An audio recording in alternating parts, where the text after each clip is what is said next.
Dune, the 2021 adaptation. This is my spoiler review.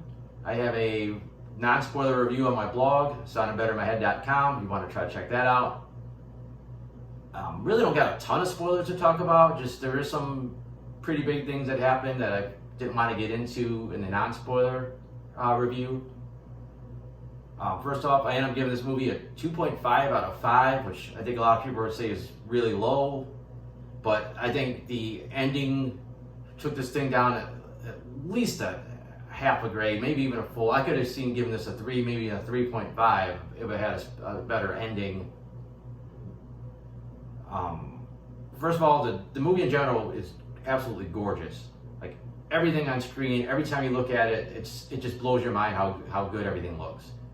Just the sense of scale and scope that they pull off, and the cinematography, just everything. You see these huge landscapes and these big spaceships and giant sandworms, and then you see the people running by, and you get such a good comparison to like how big the sizes and everything. Just these huge, just a giant city, and you get okay, this ship's this big and the city's this big, and they just do such a good job of conveying that. The set designs are amazing.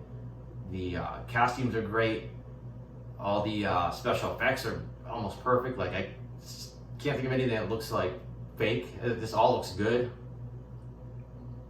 The acting is solid. The characters are interesting enough.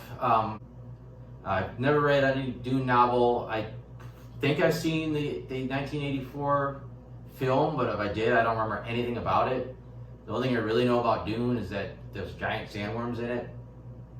So if you don't know any of this and you're going in cold like me, the best comparison I could say is it's like a cross between like Game of Thrones, and then they sprinkle in some Star Wars stuff on top of it. The plot's kind of weird because there's a lot of exposition. They do their best to kind of break it down early, but there's still like a ton of questions they don't get into. Like they tell you spice is valuable and it has something to do with space travel, but they don't really tell you how.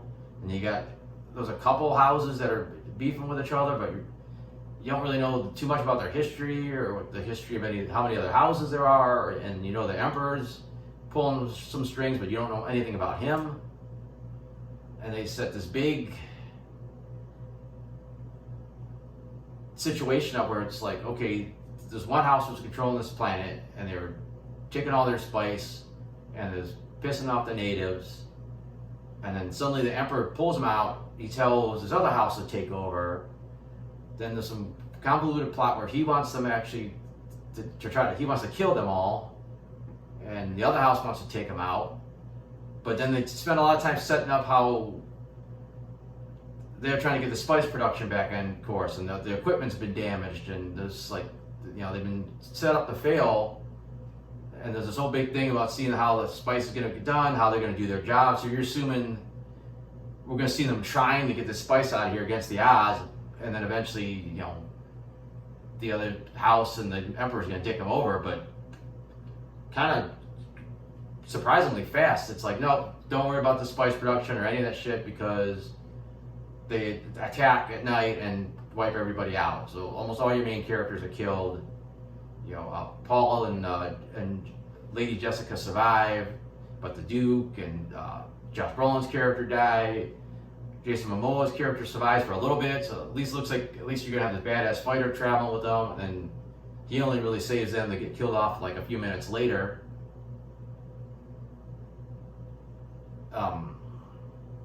It's this kind of, and it's like this. I know this movie covers roughly the first half of the book, and they're hoping to make a sequel, but it's not greenlit yet. So just they said for that to happen so early, it's not the worst thing. But then the fact that the movie this is where I gave my lower grade to the film. It just drags after that.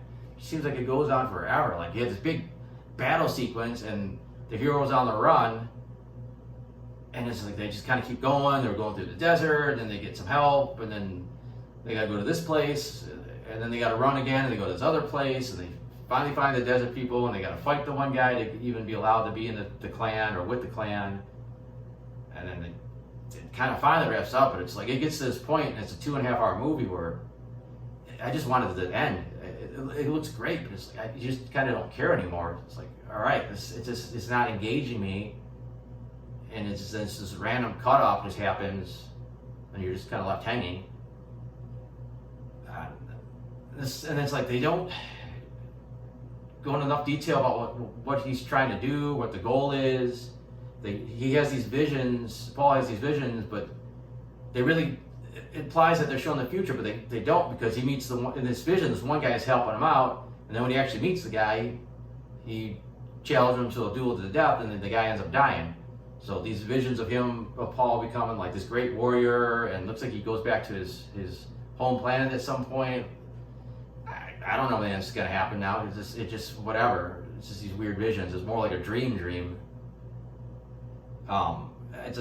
definitely not towards the studio. I really can't blame any of the filmmakers, but it's basically false advertising. What they did with Zendaya's character, because she's in front and center of all the ads, all the posters, like everywhere you look, it's Zendaya and Paul, or Zendaya doing this. She's barely in the movie. She's maybe 5 to 10 minutes, if that, and most of it's these little half-assed dream sequences that Paul has, so you don't even know. Doesn't give you any context about her character, because these dreams are kind of bullshit. And then you finally meet her at the end. She's in it for a little bit, and then the movie just ends. But I don't think there's a ton else I really want to say about this. Just some stuff I want to get off my chest that contain a lot of spoilers. So that's where I figured I'd do what was here. Like I said, that 9-spoiler review, plus some other reviews, TV reviews, movie reviews.